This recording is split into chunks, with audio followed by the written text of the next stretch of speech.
ದೇವೀಂ ಸರಸ್ವತೀಂ ವ್ಯಾಸಂ ತತೋ ಜಯಮುದೀರಯೇ ಸ್ವಸ್ತ್ಯಸ್ತು ಸತಾಂ ಹರಿಃ ಓಂ. ಯಾ ದೇವಿ ಸರ್ವಭೂತೇಷು ಸ್ಮೃತಿರೂಪೇಣ ಸಂಸ್ಥಿತಾ ನಮಸ್ತಸ್ಯೈ ನಮಸ್ತಸ್ಯೈ ನಮಸ್ತಸ್ಯೈ ನಮೋ ನಮಃ. ಯಾ ದೇವಿ ಸರ್ವಭೂತೇಷು ದಯಾರೂಪೇಣ ಸಂಸ್ಥಿತಾ ನಮಸ್ತಸ್ಯೈ ನಮಸ್ತಸ್ಯೈ ನಮಸ್ತಸ್ಯೈ ನಮೋ ನಮಃ. ಯಾ ದೇವಿ ಸರ್ವಭೂತೇಷು ನೀತಿರೂಪೇಣ ಸಂಸ್ಥಿತಾ ನಮಸ್ತಸ್ಯೈ ನಮಸ್ತಸ್ಯೈ ನಮಸ್ತಸ್ಯೈ ನಮೋ ನಮಃ. ಯಾ ದೇವಿ ಸರ್ವಭೂತೇಷು ತುಷ್ಟಿರೂಪೇಣ ಸಂಸ್ಥಿತಾ ನಮಸ್ತಸ್ಯೈ ನಮಸ್ತಸ್ಯೈ ನಮಸ್ತಸ್ಯೈ ನಮೋ ನಮಃ. ಈ ಹಿಂದೆ ಭಗವತಿಯ ಪ್ರಾರ್ಥನೆಯ ಮಾತುಗಳನ್ನ ದೇವತೆಗಳು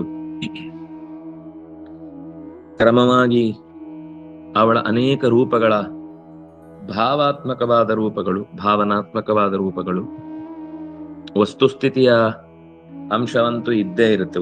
ಎಲ್ಲಾ ವಸ್ತುಗಳಲ್ಲೂ ನಾರಾಯಣನ ಜೊತೆಗೆ ಆಕೆಯೂ ವಾಸವಾಗಿದ್ದಾಳೆ ಅನ್ನುವುದನ್ನ ಹೇಳುವುದರ ಜೊತೆಗೆ ಅನೇಕ ದೇವತಾ ಸನ್ನಿಧಾನಗಳನ್ನು ಆಕೆ ನಿರ್ವಹಿಸ್ತಾಳೆ ಅನ್ನುವುದನ್ನು ಹೇಳಿ, ಅನೇಕ ಮಾನಸ ಭಾವಗಳ ಶಕ್ತಿಯೂ ಕೂಡ ಆಕೆಯೇ ಆಗಿದ್ದಾಳೆ ಅನ್ನುವುದನ್ನ ವಿವರಿಸ್ತಾ ಈ ಮಾತುಗಳು ಬಂದು.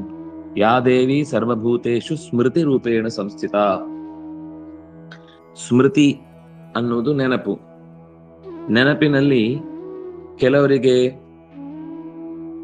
ತುಂಬಾ ಗಾಢವಾಗಿ ಒಳ್ಳೆಯ ಸಂಗತಿಗಳು ಮಾತ್ರ ನೆನಪಿರ್ತಿದ್ವು. ಕೆಲವರಿಗೆ ಎರಡೂ ತರದ್ ನೆನಪಿರುತ್ತೆ. ಇನ್ ಕೆಲವರಿಗೆ ತೊಂದರೆ ಆದದ್ ಮಾತ್ರ ನೆನಪಿರುತ್ತೆ. ಒಳ್ಳೇದ್ ಏನ್ ಮಾಡಿದ್ರು ನೆನಪಿರುತ್ತೆ. ಒಳ್ಳೇದ್ ಕಾಣೋದು ಇಲ್ಲ. ಕೆಟ್ಟದ್ದನ್ನೇ ಹಿಡ್ಕೊಂಡು ಅದನ್ನೇ ಜಗ್ಗಿ 1 ಮೀಟರ್ ಇದ್ದದ್ದನ್ನ 150 ಮೀಟರ್ ಮಾಡಿ ಹೇಳ್ತಿರ್ತಾರೆ. ಅಂದ್ರೆ ಆ ಸ್ಮೃತಿಯ ಸ್ವರೂಪ ಹೇಗಿರುತ್ತೆ ಅಂತಂದ್ರೆ, ಭಗವತಿಯ ಲಕ್ಷ್ಮೀ ಸನ್ನಿಧಾನದ 3 ಮುಖಗಳು ಇಲ್ಲಿ ಕೆಲಸ ಮಾಡುವುದನ್ನ ನಾವು ನೋಡ್ತೇವೆ. ಸ್ಮೃತಿ ರೂಪೇಣ ಸಂಸ್ಥಿತ ಅಂತಂದ್ರೆ, ನಮ್ಮ ಮನಸ್ಸು ಬುದ್ಧಿ ಚಿತ್ತ ಅಹಂಕಾರ ಮತ್ತು ಚೇತನ. ಮನಸ್ಸು ಬುದ್ಧಿ ಅನ್ನೋದು ಹೊರಗಿನ ಪ್ರಪಂಚಕ್ಕೆ ಹೆಚ್ಚು ನಮಗೆ ಅನುಭವದಲ್ಲಿರುವಂಥದ್ದು. ನಂಗೆ ಮನಸ್ಸಿಲ್ಲ ಅಂತ ಹೇಳ್ತೇವೆ. ಯಾಕೋ ಬುದ್ಧಿನೇ ಓಡ್ತಿಲ್ಲ. ವಿವೇಕ್ ಅಂದ್ರೆ ಹೇಗ್ ನಿರ್ಧಾರ ಮಾಡೋದು ಅಂತ ಗೊತ್ತಾಗ್ತಲ್ಲ. ಯಾಕೋ ಬುದ್ಧಿನೇ ಓಡ್ತಿಲ್ಲ, ಸರಿ ತಪ್ಪುಗಳನ್ನ ನಿರ್ಧಾರ ಮಾಡ್ಲಿಕ್ಕೆ ಆಗ್ತಿಲ್ಲ ಅನ್ನೋದು 2 ಹೇಳ್ತೇವೆ. ಇನ್ನು 3ನೇದು ಹೇಳ್ತೇವೆ, ನೆನಪೇ ಆಗ್ತಿಲ್ಲ. ಏನ್ ಮಾಡಿದ್ರು ಮನಸ್ಸು ನೆನಪಿನ ಹಂದರದಿಂದ ಹೊರಗೆ ನಿಂತು ಬಿಟ್ಟಿದೆ. ಅದೇನೋ ಹೊಟ್ಟೆಲುಂಟು, ಬಾಯಲ್ಲಿ ಬರ್ತಿಲ್ಲ, ಗುಡುಗುಡು ಅಂತ ಕೆಲವೊಮ್ಮೆ ಹೇಳುವುದಿದೆ. ಆ ನೆನಪಿಲ್ಲ ಅಂತ ನಾವು ಹೇಳುದು ಅಥವಾ ನೆನಪಾಯಿತು ಅಂತ ಹೇಳುದು ಅಂತ ಏನು ನಮ್ಮ ಅನುಭವ ಇದೆ, ಅದು ಸ್ಮೃತಿ. ಇದು ಒಬ್ಬೊಬ್ಬರಲ್ಲೂ ಒಂದೊಂದ್ ತರ ಇರುತ್ತೆ. ಈಗ ನಾವು ಗಮನಿಸಿದ ಹಾಗೆ ಗೋವಿಂದಾಚಾರ್ಯರ ಬದುಕಿನಲ್ಲಿ ಅವರಿಗೆ ಆ ವಯಸ್ಸಿನಲ್ಲೂ ಕೂಡ 84, 86, 85 ವಯಸ್ಸಿನ ತನಕವೂ ಕೂಡ ಎಂದೂ ಕೂಡ ಸರ್ವಮೂಲದ ಯಾವ ಮಾತುಗಳು ಅವ್ರಿಗೆ ಮರೆತು ಹೋಗಿರ್ಲಿಲ್ಲ. ಆದ್ರೆ ಉಳಿದಂತೆ ಕೆಲವು ವ್ಯಕ್ತಿಗಳ ಹೆಸರು, ಘಟನೆ ಕೇಳಿದಾಗ ಕೆಲವೊಂದ್ ಸರ್ತಿ ಅಷ್ಟು ನೆನಪಾಗ್ತಿಲ್ಲ ಅಂತ ಅದನ್ನ ಬಿಟ್ಬಿಟ್ಟಿದ್ರು. ಹೌದು, ಮರ್ತು ಹೋಗುತ್ತೆ ಅಂದ್ರೆ ಏನೋ ನೆನ್ಪು ಮಾಡ್ಕೊಳ್ಳೋದು, ಏನು ತುಂಬಾ ಅಂತ ಹೀಗ್ ನೆನ್ಪು ಮಾಡ್ಕೊಳ್ಳೋರು ಬರಲ್ಲ. ಅದೇ ಏನೋ ಒಂದು ಶಾಸ್ತ್ರದ ವಿಷಯ ಮಾತಾಡಿದ ತಕ್ಷಣ ಯಾವುದೋ ಮೂಲೆಯಲ್ಲಿ ಬಹುಶಃ ಒಂದು ಓದಿ 50 ವರ್ಷ ಆಗಿದ್ದು ಹಿಂದಿದ್ದಾದ್ರೂ ಕೂಡ ತಕ್ಷಣವೇ ಅದು ಆ ಪುಸ್ತಕದಲ್ಲಿದೆ, ಅಲ್ಲಿದೆ, ಇಲ್ಲಿದೆ ಅಂತ ಹೀಗೆ ಯಾವುದು ಜೀವನದ ಉನ್ನತಿಗೆ ಕಾರಣವಾದ, ಭಗವಂತನ ಪ್ರಾಪ್ತಿಗೆ ಕಾರಣವಾದ ಮತ್ತು ಆಂತರಂಗಿಕ ಸತ್ಯವನ್ನ ತಿಳಿಸುವಂತಹ ಸಂಗತಿಗಳಿದ್ರೆ ಅದು ಕೂಡ್ಲೆ ಹೊರಕ್ಕೆ ಜಾಗೃತಿ ಆಗುತ್ತೆ. ಅದು ಸಾತ್ವಿಕವಾದ ಸ್ಮೃತಿ. ರಾಜಸ ಸ್ಮೃತಿ ಅಂದ್ರೆ ಈ ಕೆಲವರೆಲ್ಲ ಭಾರಿ ನೆನಪು. ಏನ್ ನೆನಪು ಅಂತಂದ್ರೆ ಇಸ್ವಿ ಹೇಳ್ತಿರ್ತಾರೆ, ಪ್ಲೇಸ್ ಹೇಳ್ತಿರ್ತಾರೆ. ಭಾರಿ ಎಷ್ಟು ಅಂದ್ರೆ ನೀವು ಸಮಾಜದ ಟೆಕ್ಸ್ಟ್ ಬುಕ್ ಬರೆದವರಿಗೆ ಅಷ್ಟು ನೆನಪಿರಲ್ಲ, ಇವರಿಗೆಲ್ಲ ನೆನಪಿರುತ್ತೆ. ಕೆಲವರಿಗೆ ಭಾರಿ ಫೋನ್ ನಂಬರ್ ನೆನಪಿರುತ್ತೆ, ಕೆಲವರಿಗೆ ಅನೇಕ ಪುಸ್ತಕಗಳ ಹೆಸರು ನೆನಪಿರುತ್ತೆ. ಅದನ್ನ ಪುಸ್ತಕದ ಮುನ್ನುಡಿ ಓದ್ಬಿಟ್ಟಿರ್ತಾರೆ. ಆ ಪುಸ್ತಕದಲ್ಲಿ ಹಾಗಿದೆ ಹೀಗಿದೆ ಅಂತ ಬಡಾಯಿ ಕೊಚ್ತಾ ಇರ್ತಾರೆ. ನಾವು ಸಾಮಾನ್ಯ ಜನ ಅದನ್ನ ನೋಡಿದ ತಕ್ಷಣ ಏನು ಎಷ್ಟು ಪುಸ್ತಕ ಓದಿದ್ದಾರೆ ಅಂತ, ಅದ್ರ ಒಳಗೆ ಏನಿದೆ ಅಂತ ಗೊತ್ತಿರಲ್ಲ. ಹೆಸರು ಹೇಳ್ತಿರ್ತಾರೆ, ಮಧ್ವಾಚಾರ್ಯ ಹೀಗ್ ಮಾಡಿದ್ದಾರೆ, ಶಂಕರಾಚಾರ್ಯ ಹೀಗ್ ಮಾಡಿದ್ದಾರೆ, ರಾಮಾನುಜಾಚಾರ್ಯ ಹೀಗ್ ಮಾಡಿದ್ದಾರೆ, ಬುದ್ಧ ಹೀಗ್ ಬರ್ದಿದ್ದಾನೆ, ಜಿನನ ಪರಂಪರೆಯಲ್ಲಿ ಇಂಥ ವ್ಯಾಖ್ಯಾನಗಳಿವೆ, ಇಷ್ಟು ನಾಟಕಗಳಿವೆ, ಇಷ್ಟು ಕಾವ್ಯಗಳಿವೆ, ಎಲ್ಲ ಹೇಳ್ತಿರ್ತಾರೆ. ಆ ಸ್ಮೃತಿಯ ಅಗಾಧತೆಯನ್ನ ಕಂಡೆ ಬಹಳ ಜನ ಅವರನ್ನ ಬಹಳ ವೇದಾಂತಿಗಳು ಅನ್ಕೊಂಡ್ಬಿಡ್ತಾರೆ, ಅಥವಾ ಜಗತ್ತಲ್ಲಿ ಅವರಷ್ಟು ದೊಡ್ಡ ಜ್ಞಾನಿ ಇಲ್ಲ ಅನ್ನುವ ರೀತಿಯಲ್ಲಿ ವರ್ತಿಸ್ತಾ ಇರ್ತಾರೆ. ಆ ನೆನಪು ದೊಡ್ಡದೇ, ಅದೇನ್ ಸಾಮಾನ್ಯ ನೆನಪಲ್ಲ. ಆದ್ರೆ ಆತ್ಮೋದ್ಧಾರದ ಸಂಗತಿಗಳಲ್ಲಿ ಅಷ್ಟು ಆಸಕ್ತಿ ಇರುವುದಿಲ್ಲ. ಈ ಪ್ರಾಪಂಚಿಕ ವಿಷಯದಲ್ಲಿ ಅನೇಕ ಸಂಗತಿಗಳು ಅವರು ಬಹಳ ಚೆನ್ನಾಗಿ ನೆನಪಿರುತ್ತೆ. ಅದು ರಾಜಸ ಸ್ಮೃತಿ. ಎಷ್ಟು ಬೇಕೋ ಅಷ್ಟು. ಶಾಸ್ತ್ರದ ಬಗ್ಗೆ ಏನು ಗೊತ್ತಿಲ್ಲ ಅಂತಿಲ್ಲ, ಬೇಕಾದ್ರೆ ಗೀತೆಯ ಶ್ಲೋಕಗಳನ್ನೇ ಹೇಳ್ತಿರ್ತಾರೆ. ಆದ್ರೆ ಗೀತೆಯ ಶ್ಲೋಕದ ಆ ಭಗವಂತನ ಬಗೆಗೆ ಅವರು ಅರ್ಜುನ ಕಂಡಾಗ ಅವನಿಗೆ ಆದ ಆಶ್ಚರ್ಯ, ವಿಶೇಷ, ಇದ್ಯಾವುದು ಅವರಿಗೆ ಬಹಳ ಮುಖ್ಯ ಅಲ್ಲ. ಈ ಶ್ಲೋಕ ಹೇಳಿದ ತಕ್ಷಣ ಇದು ಇಷ್ಟನೇ ಅಧ್ಯಾಯ, ಇಷ್ಟನೇ ಶ್ಲೋಕ ಅಂತ ಹೇಳುವ ಸ್ಥಿತಿ ಇರುತ್ತೆ. ಕೊಟೇಶನ್ ಅಂತ ಇಟ್ಕೊಳ್ಳಿ, ಬಹಳ ಕೋಟ್ಗಳನ್ನು ಮಾಡ್ತಿರ್ತಾರೆ.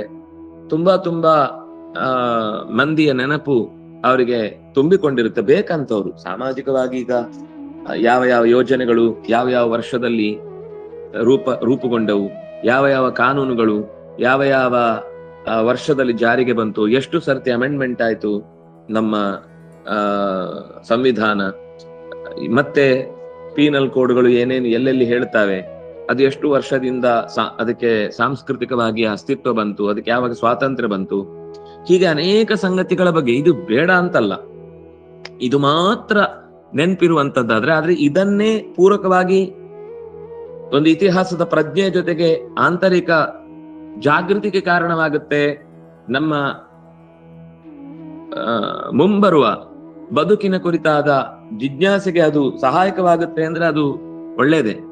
ಆದ್ರೆ ಹಾಗಿರುವುದಿಲ್ಲ. ಲೌಕಿಕವಾದ ವಿಷಯಗಳಲ್ಲಿ ಬಹಳ ಅದ್ಭುತವಾದ ನೆನಪುಗಳಿರ್ತವೆ.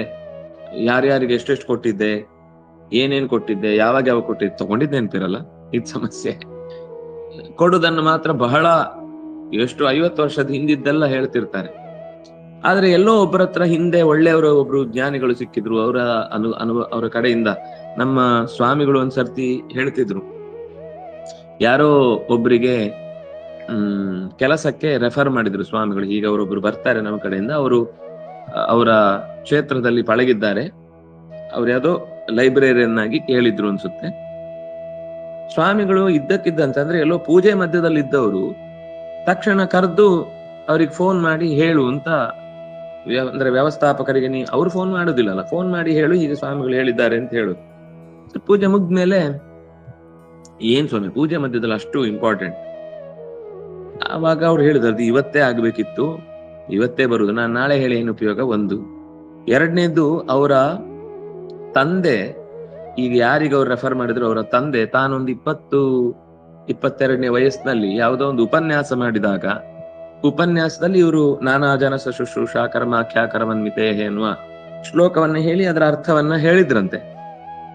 ಆವಾಗ ಆ ಸ್ವಾಮಿಗಳು ಬಂದು ಹೇಳಿದ್ರಂತೆ, ಇದು ಮಧ್ವಾಚಾರ್ಯರು ತಾತ್ಪರ್ಯದಲ್ಲಿ ಈ ಅಧ್ಯಾಯದ ಈ ಶ್ಲೋಕಕ್ಕೆ ಹೇಳಿದ್ದು ಅಂತ ಅವರು ಅದನ್ನ ನೆನಪು ಮಾಡಿದ್ರಂತೆ ಆ ಪಕ್ಕದಲ್ಲಿ ಕೂತು. ಅವರು ಆಮೇಲೆ ಅವರಿಗೆ ಎಷ್ಟು ಅಯ್ಯೋ ಇದು ಎಲ್ಲಿದ್ದು ಅಂತ ಗೊತ್ತಿಲ್ಲದೆ ನಾನು ಕೋಟ್ ಮಾಡ್ತಿದ್ದೆ, ಅವರಿಂದಾಗಿ ನನಗೆ ಇದರ ಆ ಮಧ್ವಾಚಾರ್ಯರದ್ದೇ ಮಾತು ನಾನು ಯಾರೋ ಹಿಂದೆ ಹೇಳಿದವರು ಅದನ್ನು ಕೇಳಿ ಹೇಳ್ತಿದ್ದೆ, ಅದು ಅಲ್ಲಿದ್ದು ಅಂತ ನನಗೆ ಇನ್ನು ಅಂದಾಜು ಆಗಿರ್ಲಿಲ್ಲ. ಅಂದ್ರೆ ಅವ್ರು ಬಹುಶಃ 18-19ನೇ ವಯಸ್ಸಿನ ಕಥೆ ಅವ್ರು ಹೇಳಿದ್ದು. ಹಾಗೆ ನನಗೆ ಒಂದು ಮೂಲ ಗ್ರಂಥದ ನೆನಪು ಮಾಡಿ ಕೊಟ್ಟವರು ಅವರು. ಅದರಿಂದಾಗಿ ಅವರಿಗೆ ನಾನು ಏನು ಮತ್ತೆ ಕೃತಜ್ಞತೆಯನ್ನ ಒಪ್ಪಿಸ್ಲಿಕ್ಕಾಗ್ಲ. ಆ ಸಭೆಯಲ್ಲಿ ನನಗೆ ತಕ್ಷಣ ಅವರಿಂದ ಆ ಪ್ರತಿಕ್ರಿಯೆ ಬಂದದ್ರಿಂದ ನಾನು ಆ ಮಾತನ್ನು ಬಹಳ ಧೈರ್ಯವಾಗಿ ಸಭೆಯಲ್ಲಿ ಹೇಳುವ ಹಾಗಾಯ್ತು. ಆದ್ರಿಂದಾಗಿ ಅವರಿಗೆ ನಾನು ಏನು ಮಾಡ್ಲಿಕ್ಕಾಗ್ಲಿಲ್ಲ, ಅದಕ್ಕೋಸ್ಕರ ಇವರಿಗೆ ರೆಫರ್ ಮಾಡ್ತಾ ಇದ್ದೇನೆ ಅಂತ ಯಾವುದೋ ಒಂದು 55-60 ವರ್ಷದ ಹಿಂದಿನ ಒಂದು ನೆನಪನ್ನ ಮಾಡ್ಕೊಂಡು ಅದಕ್ಕೆ ಕೃತಜ್ಞತೆ ಅರ್ಪಿಸುವ ನೆಪದಲ್ಲಿ ಅವರು ಸ್ಮರಣೆ ಮಾಡ್ಕೊಂಡದ್ದುಂಟಲ್ಲ, ಅದು ಸ್ಮೃತಿ ಅನ್ನೋದು ಲಕ್ಷ್ಮಿಯ ಸಾತ್ವಿಕ ರೂಪ. ಹೀಗೆ ನಮ್ಮ ಸುತ್ತಲೂ ಇಂತಹ ಸ್ಮರಣೆಗಳು ತುಂಬಾ ಬರ್ತಾ ಇರುತ್ತೆ. ನಾವು ಪಾರಾಯಣ ಮಾಡ್ತಾ ಇರ್ತೀವಿ, ಬರುದೇ ಇಲ್ಲ, ಎಷ್ಟು ಸರ್ತಿ ಪಾರಾಯಣ ಮಾಡಿದ್ರು ಬರುದಿಲ್ಲ. ಅದೇ ಯಾವ್ದೋ ಸಿನಿಮಾದ ಹಾಡು ಅಂದ್ರೆ ಹಿಂದೆ ಮುಂದೆ ಅದು ಯಾವ ಸೀಕ್ವೆನ್ಸು, ಯಾರು ಮಾಡಿದ್ದು ಸಿನಿಮಾ ಅದು ಯಾವ ಇಶ್ಯೂ ಎಲ್ಲ ಆಯ್ತು, ಯಾರ್ಯಾರು ಅದಕ್ಕೆ ಡೈರೆಕ್ಷನ್ ಮಾಡಿದ್ರು. ಮೊದ್ಲು ಯಾರು ಹೀರೋಯಿನ್ ಇದ್ಲು, ಆಮೇಲೆ ಅವಳು ಕ್ಯಾನ್ಸಲ್ ಆಗಿ ಇನ್ನೊಬ್ರು ಯಾರು ಬಂದ್ರು, ಅದಕ್ಕೋಸ್ಕರ ಮೊದಲನೇವ್ರು ಯಾಕೆ ಸಾಯಿಸಿದ್ರು, ಹೀಗೆ ಏನೇನೇನೇನೇನೇನೋ ನೆನಪುಗಳು ಪ್ರವಾಹೋಪಾದಿಯಲ್ಲಿ ನಮ್ಮನ್ನ ನುಂಗಿ ಬಿಡ್ತಾ ಇರುತ್ತೆ. ಆದ್ರೆ ಅದು ರಾಜಸ ಸ್ಮೃತಿಯಾಗಿರುತ್ತೆ. ಇನ್ನೊಂದು ಸ್ಮೃತಿ ಕೊನೆಯದ್ದು, ಅದು ಒಳ್ಳೇದು ಏನೇ ಎದುರುಗಡೆ ಹೇಳಿದ್ರು ಅವರಿಗೆ ಅದು ತಲೆಗೆ ಹೋಗುದೇ ಇಲ್ಲ. ತನಗೊಂದೇನು ಕೆಟ್ಟ ಅನುಭವ ಆಗಿರುತ್ತೆ, ಆ ಘಟನೆಯನ್ನೇ ಇಟ್ಕೊಂಡು ಅದರ ಮೇಲೆ ಅವ್ರು ಎಷ್ಟು ಬದಲಾಗಿದ್ರು, ಅಥವಾ ಅವ್ರ ಪರಿಸ್ಥಿತಿಯ ಕೈಗೊಂಬೆ ಆಗಿದ್ದಾಗೆ ಹಾಗೆ ಮಾಡಿದ್ದು, ಅದ್ರಲ್ಲಿ ಅವ್ರದ್ದೇನು ತಪ್ಪಿಲ್ಲ ಹೇಳಿದ್ರು ಅವ್ರ ತಲೆಯಲ್ಲಿ ಅದು ಹೊರಗೆ ಹೋಗುದೇ ಇಲ್ಲ. ಅದೊಂಥರ ಗಾಢವಾಗಿ ತನಗಾದ ಅನ್ಯಾಯದ ಅಥವಾ ಅನರ್ಥದ ಅಥವಾ ವೇದನೆಯ ಪ್ರತಿರೂಪವಾಗಿ ಆ ನೆನಪು ಅವರನ್ನ ಮತ್ತೆ ಮತ್ತೆ ಕಾಡ್ತಾ ಇರುತ್ತೆ. ಅಂದ್ರೆ ಅದನ್ನು ಬದಲಾಯಿಸ್ಕೊಳ್ಳಿಕ್ಕೆ ಡಿಪ್ರೆಷನ್ಗೆ ಹೋಗುದು ಇತ್ಯಾದಿಗಳೆಲ್ಲ ಕೆಲವೊಂದ್ ಸರ್ತಿ ತನಗೆ ಯಾವುದೋ ಒಂದು ಕೆಡುಕನ್ನ ನೆನಪಿಸ್ಕೊಂಡು ಮತ್ತೆ ಮತ್ತೆ ಅದರಲ್ಲಿ ಕೊರಗುವಂತ ಆಗುವುದು. ಇದು ಒಂದು ಕೊನೆಯ ತಾಮಸ ಸ್ವಭಾವದ ಸ್ಮೃತಿ. ಕೆಟ್ಟ ಸ್ಮೃತಿ ಅಂದ್ರೆ ಈಗ ಸ್ವಭಾವ ಕೆಟ್ಟದಾಗಿರ್ಬೇಕಾಗಿಲ್ಲ. ಅವು ಕೆಲವೊಮ್ಮೆ ಹೇಳ್ತೇವೆ ನಾವು ಬೇರೆದಕ್ಕೆಲ್ಲ ಒಳ್ಳೇದು, ಆದ್ರೆ ಅವ್ರಿಗೊಂದು ಏನಾದ್ರೂ ಕೆಟ್ಟದ್ದು ಬೈದಿದ್ರೆ ಮಾತ್ರ ಅದನ್ನವ್ರು ಮರೆಯುವುದೇ ಇಲ್ಲ. ತುಂಬಾ ಒಳ್ಳೆ ಮನುಷ್ಯ, ತುಂಬಾ ಒಳ್ಳೆ ಜನ, ಆದ್ರೆ ಇಂಥದ್ದೇನಾದ್ರೂ ಕೆಲವು ಪ್ರಸಂಗ ಆದಾಗ ಒಬ್ಬನೇ ವ್ಯಕ್ತಿಯಲ್ಲಿ ಸಾತ್ವಿಕ ಸ್ಮೃತಿ ಇರುತ್ತೆ, ರಾಜಸ ಸ್ಮೃತಿ ಇರುತ್ತೆ, ತಾಮಸ ಸ್ಮೃತಿಯೂ ಇರುತ್ತೆ.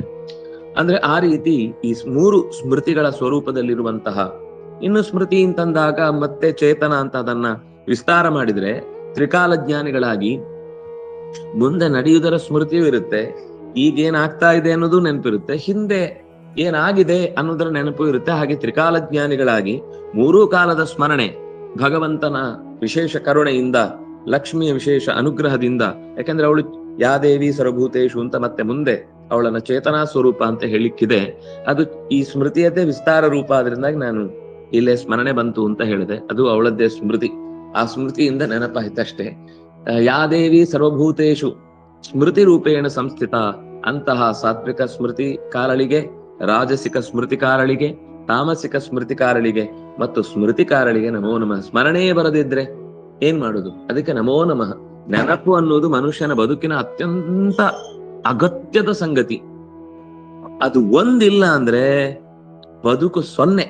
ನೀವೊಮ್ಮೆ ಯೋಚನೆ ಮಾಡಿ, ನಿನ್ನೆದು ನಮ್ಗೆ ಇವತ್ ನೆನಪಿಲ್ಲ ಅಂದ್ರೆ ಬೇಡ. ನಾವು ಹುಟ್ಟಿ 15 ವರ್ಷ ಆಯ್ತು, 60 ವರ್ಷ ಆಯ್ತು, 70 ವರ್ಷ ಆಯ್ತು, ಇದೇ ಮರ್ತೋದ್ರೆ ನಾನು ಯಾರು ಅನ್ನೋದು, ಆ ಸ್ಥಿತಿಯನ್ನು ಹೇಗೆ ನಮ್ಗೆ ಮುಂದಿದ್ದನ್ನು ಯೋಚನೆ ಮಾಡುದು? ಹಳೆಯ ನೆನಪುಗಳೇ ತಾನೇ ಮುಂದಿನ ಹೊಸ ಅನುಭವಕ್ಕೆ ಪೋಷಕವಾದ ಅಂಶ. ಹಾಗಾಗಿ ಅಂತಹ ಬದುಕಿನ ಅನೇಕ ಮುಖಗಳಿಗೆ, ಬೆಳವಣಿಗೆಗೆ ಕಾರಣವಾದದ್ದು ಸ್ಮೃತಿ. ಹಾಗಾಗಿ ನೆನಪು ಅನ್ನೋದು ಬದುಕಿನ ಅತ್ಯಂತ ದೊಡ್ಡ ಭಾಗ. ಅದಕ್ಕಾಗಿ ಅವಳಿಗೆ ನಮೋ ನಮಃ ಅಂತಂದ್ರು. ಯಾ ದೇವಿ ಸರ್ವಭೂತೇಶು ದಯಾ ರೂಪೇಣ ಸಂಸ್ಥಿತ.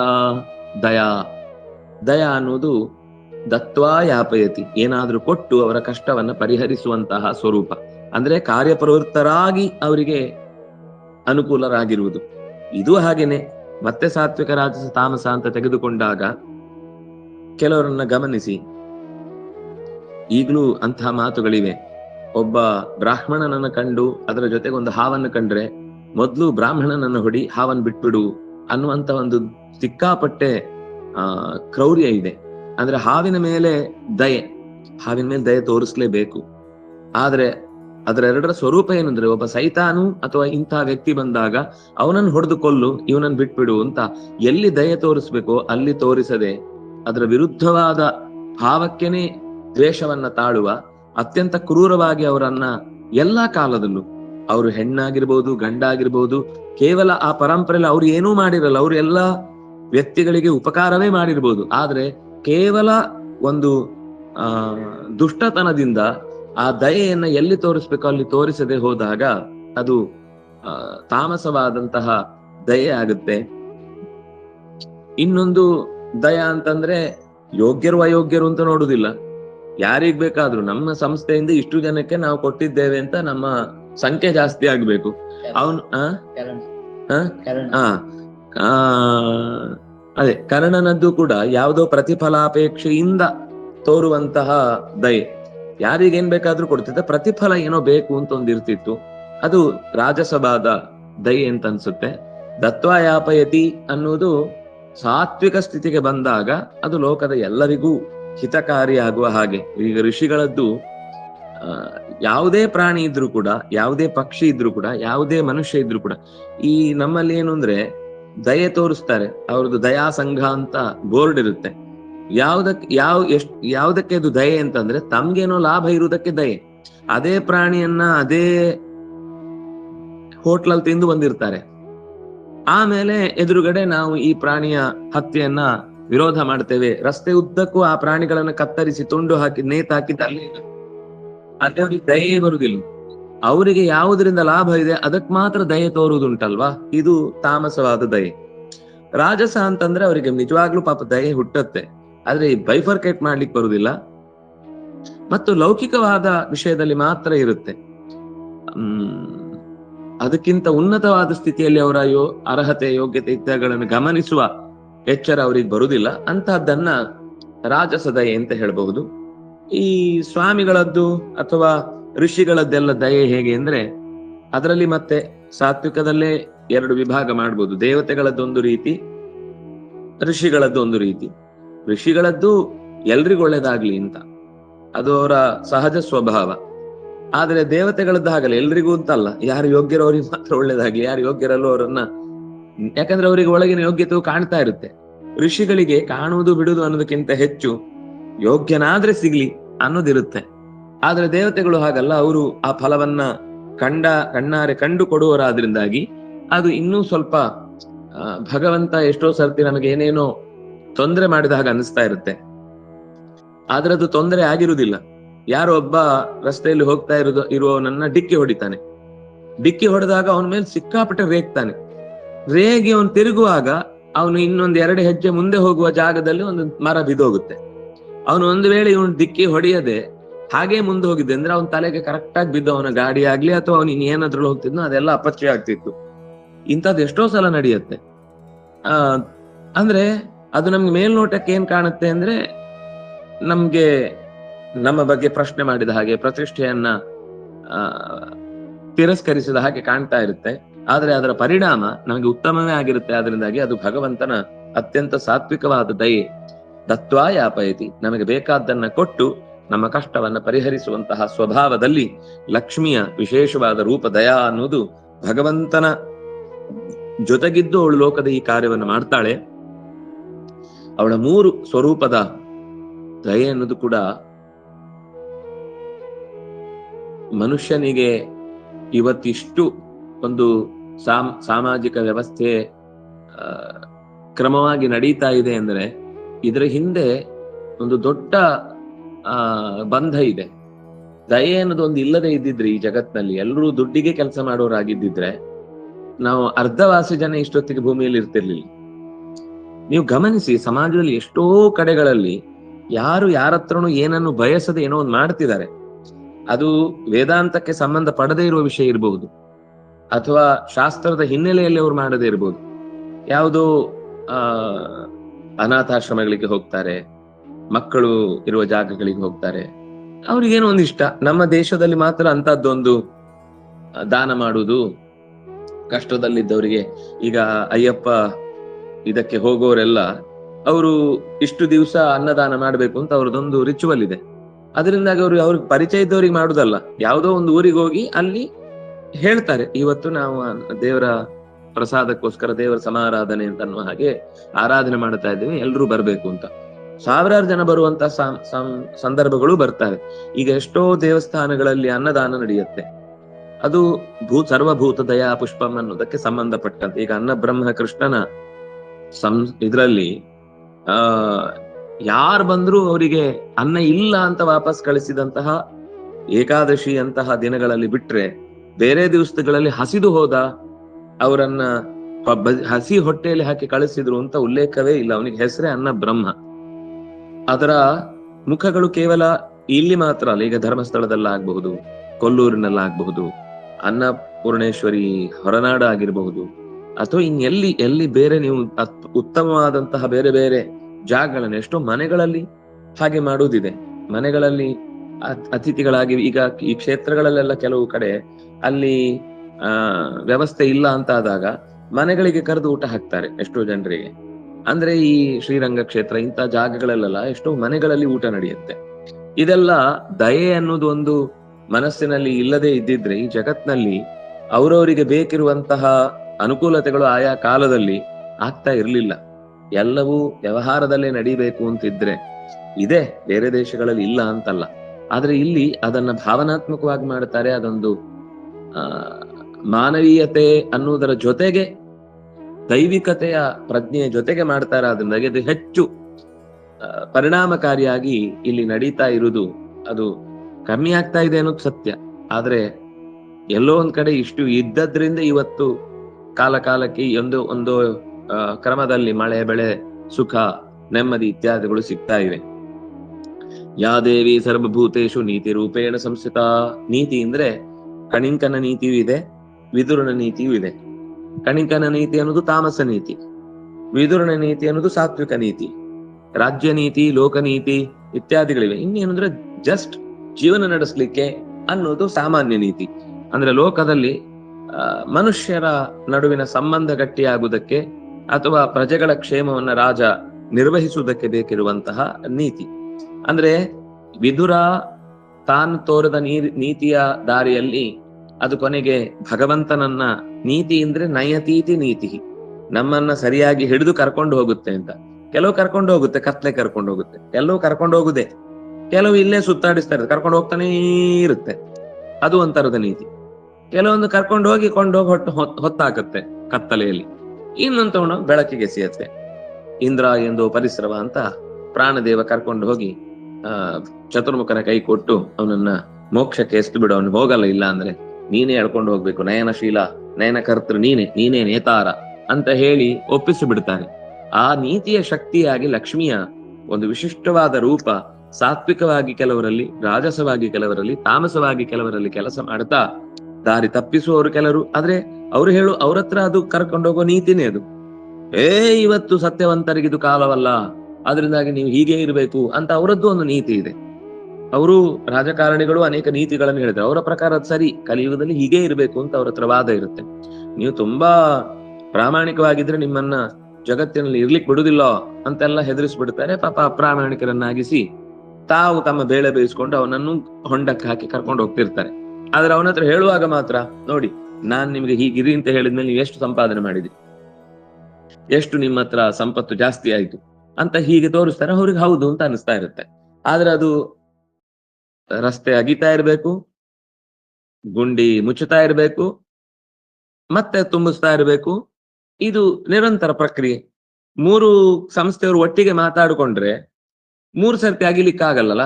ಅಷ್ಟೊತ್ತಿ ಟೆಂಡರ್ ಬರಲ್ಲ, ಅಷ್ಟನ್ನ ಜೀವನಕ್ಕಾಗ್ಬೇಕು. ಅವ್ರ ಹತ್ರ ಲಾಜಿಕ್ ಇದೆ. ನಾವು ಅನೇಕ ಜನರಿಗೆ ಕೆಲಸ ಕೊಡ್ಲಿಕ್ಕೋಸ್ಕರ ಹೀಗೆ ಗುಂಡಿ ಅಗಿತೇವೆ ಮುಚ್ಚುತ್ತೇವೆ. ಇದು ನಮ್ ನೀತಿ. ಆದ್ರೆ ಅವರವರ ನೀತಿಯಲ್ಲಿ ಅವರಿಗೆ ಇದು ಸರಿ ಅಂತಾನೆ ಇರುತ್ತೆ. ಕಳ್ಳನಿಗೂ ತಾನು ಮಾಡೋದು ಸರಿ ಅಂತಾನೆ ಇರುತ್ತೆ.